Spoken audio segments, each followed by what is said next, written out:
if you want to permanently turn off live photos on your iPhone 16, 16 Pro, Pro Max, and the Plus, so in this video I will show you how to do that. Now if you turn off live photos from the camera app, it keeps opening on its own automatically. Now if you want to permanently turn off live photos on your iPhone, first of all, just go to your home screen and open Settings. In Settings, just tap on Camera, and under the Camera settings, you will find a feature called Preserve Settings. Just tap on it. Now at the bottom of the screen, you will find an option called Live Photos. Now just enable the toggle for live photos. And after you enable the toggle for live photos from here, then go to your home screen and open the Camera app. Now just tap on the 6 dots over here. Now just turn off live photos from the Camera app.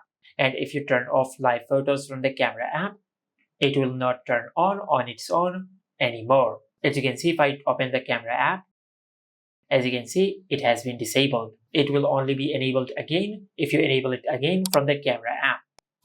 Just like that. Otherwise, it will be disabled permanently.